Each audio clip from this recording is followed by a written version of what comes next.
일단은 나중에 다 후기로 들어보면 당연히 그냥 나는 그쪽 사람으로 알고 있고 나한테 관심을 보이는 남자들도 되게 많았고 뒤에서 이제 내 정보를 물어보는 남자들도 많이 있었고 근데 내가 아니라고 딱 철벽을 치니까 이제 말도 안 된다는 식으로 얘기를 하는 거 아하. 알았지. 분명히 형은 그쪽인데 너 지금 감추고 있다. 거짓말하지 마라. 우리나라에서도 마찬가지야. 내가 창작 스튜디오라는 곳을 나왔거든.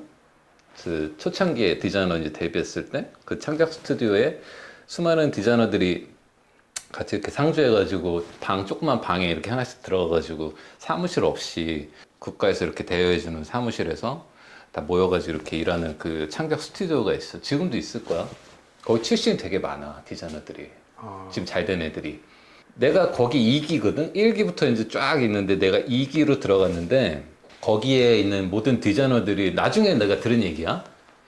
모든 디자이너들이 나를 양성애자로 알고 있었대. 아, 바이로? 나는 그들과 말 한마디 섞은 적도 없고 어울린 적도 없다? 근데 나를 그냥 다 사람들이 양성애자로 알고 있었대. 그냥 당연히 다 그렇게 알고 있대. 난 나중에 그거 듣고 너무 어이가 없어가지고 아니 게이도 아니고 양성애자는 또 뭐지? 약간 이런 거 더 기분 나쁜 거 있잖아. 뭔가 뭔지 알지? 근데 형은 딱히 형은 그런 얘기 안 하잖아요. 안 하지. 그러니까 나는 형의 성향을 정확히 아니까. 근데 사람들이 형의 영상을 보면 많은 오해를 불러일으켜요. 왜냐면 우리 같이 하고 있는 회사. 맞아. 그 얘기도 많이 들었어. 뭐 뭔가 좀 손짓이나 표현이 좀 표정이나 손짓 뭐 어떤 제스처가 좀 여성스럽다. 그치. 막 약간 그쪽 사람 아니냐. 이런 얘기를 많이 들었어. 근데 나도 몰랐는데 내가 이제 화면을 보거나 사람들이 왜 그런지를 설명해 줄 때 내가 이제 나도 자아성찰을 하게 된 거야. 내가 약간 이런 면이 있었구나. 있네. 이게 왜 이렇게 됐을까? 옛날엔 나도 이런 게 없었던 것 같은데. 근데 생각해 보니까 나도 디자이너 생활하면서 점점 이렇게 바뀐 거야. 특히나 내가 디자이너 생활할 때 애들 틈에 둘러싸가지고 디자이너 생활 좀 오래 했단 말이야. 내 밑에 여자들이 한 8, 9명 있었어. 그러니까 직원 여자 디자이너들이 다 여자야. 그 여자 틈에 쌓여가지고 내가 같이 일을 하고 막 호흡하고 그들과 막 같이 이렇게 디자인을 하다 보니까 나도 모르게 점점 그렇게 약간 좀 여성화가 된 게 있어. 후천적으로. 후천적으로. 그러니까 내 아내는 아닌데 뭐 표정이나 말투나 제스처가 약간 그 여자 디자이너들화 된 느낌이 좀 있는 것 같아. 그래서 더 오해를 받는 거야. 그거 좀 옛날 일이잖아, 형. 예전에. 그쵸? 근데 약간 그게 약간 고착이 됐다고 해야 되나? 근데 디자인 하다 보면 되게 이게 섬세한 일이야. 굉장히 세심해야 되고 섬세해야 되고 진짜 여성 호르몬이 많이 필요한 일이기도 해. 굉장히 디테일하게 세심하게 막 꼼꼼하게 해야 되고 막 남성스러운 일은 아니잖아. 그쵸. 직업 자체가. 그러다 보니까 점점 그렇게 되기는 한 것 같다. 근데 여성성이 강한 남자들도 분명 있을 거 아니야. 선천적으로. 근데 그런 사람이 만약에 이런 후천적인 상황에 놓였을 때는 더 이게 발전될 가능성이 많지. 그러면 형은 약간 그렇게 얘기했잖아요. 그들의 카르텔이 밀고 끌어주는 게 있다. 근데 너무 콜 같지 않은 거야. 아, 이 코딱지만한 나라도 다 카르텔이 있어. 크게 나누면 게이파, 해외파, 국내 이제 학교파 이렇게 나누는 거지. 난 그들 세 개에 아무 데도 낄 수가 없으니까 나는 완전히 아웃사이더지, 아웃사이더. 디자이너 생활할 때부터 유명했어, 난 아웃사이더로. 예전에 형 내가 할 때를 보면 정말 예민하게 나는 형 그렇게 예민한 줄 몰랐어요. 뭐 패션쇼나 뭐 이런 거 준비할 때 보면 형은 거의 약간 반 정신이 나가 있어. 정신 나가지. 미쳐있지. 그러면 형 앞으로 이 디자이너를 지망하는 분들이 굉장히 많을 거 아니에요, 계속. 직업은 계속 나올 거니까. 하면 그런 분들이 이 성향이 문제가 될까요? 그러니까 성향에 약간 페널티를 받은. 예를 들면 걔가 아니야. 조금 더 성공할 확률이 낮은 거예요. 뭐든 그렇겠지만 자기만의 강점이 있어야겠지. 자기만의 어떤 경쟁력이 있어야 돼. 내가 뭐 집안도 넉넉하지 않고 뭐 유학파도 아니고 뭐 전공자도 아니다 만약에 내 얘기네. 그냥 모든 게 다 없다. 그러면은 만약에 그쪽 사람 하나만으로 그래도 다른 사람들보다는 비벼볼 수 있는 거지. 그거 너무 그게 크다. 강점이 될 수 있는 거지. 그래서 척하는 애들이 있구나. 그럼.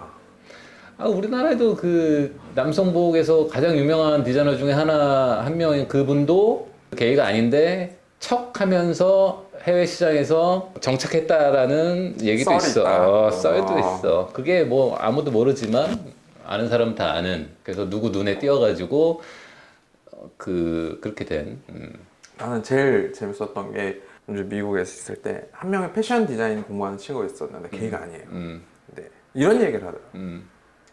자기를 이끌어주고 내가 뜰 수 있다면 그쪽으로 한번 이렇게 해줄 수도 있다라고 얘기를 하더라고. 근데 나도 그 생각을 해봤어. 예전에 한창 힘들 때 있잖아. 나 혼자 막 발악을 해도 막 안 되고 막 모든 기회들이 있는데 막 다 뺏기고. 그쪽에 그리고 누가 봐도 막 차별을 하고. 그걸 너무 막 느끼는 거 피부로 느껴.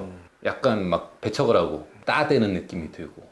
그러니까 내가 아웃사이더로 계속 막 독보의 장군으로 내가 막 되게 유명했지만 버티다가 야 이건 진짜 안 되는구나. 안 되는 그 어떤 한계점이 있구나. 내가 패션 디자이너로서 어느 정도까지는 올라갈 수 있지만 정말 성공을 하려면 내가 이쪽 사람이 돼야 되는구나.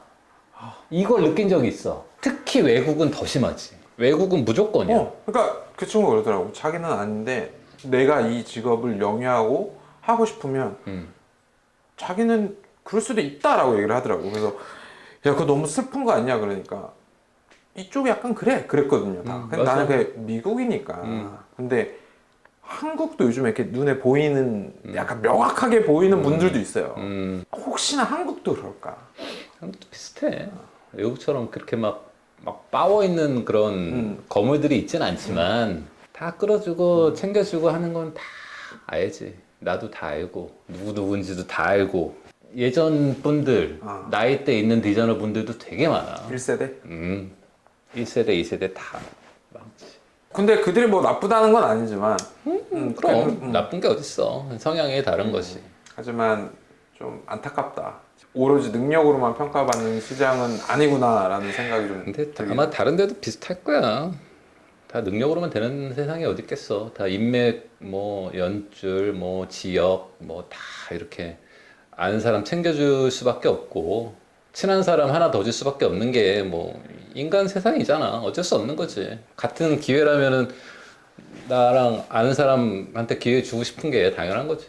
어쩔 수 없는 거야. 하여튼 오늘 아주 재밌는 썰. 나는 형이랑 만나면서 이 얘기 또 처음 들어요. 너무 재밌었어 나는. 분명히 구독자분들도 뭐 아니 내 얘기가 100% 맞는다는 얘기는 아니야. 하고죠. 그러니까 뭐 명확하게 나는 뭐 그게 맞다 이렇게 얘기하는 게 아니라 내 생각 그리고 내 경험에 의해서 그냥 얘기를 해주는 거니까 구독자분들도 그냥 가볍게 그냥 재밌는 썰로 재밌는 썰로 들어줬으면 좋겠고 나한테 뭐 그런 거 따지지 말고 자 그러면 이번 편은 마무리하겠습니다. 마무리하자고.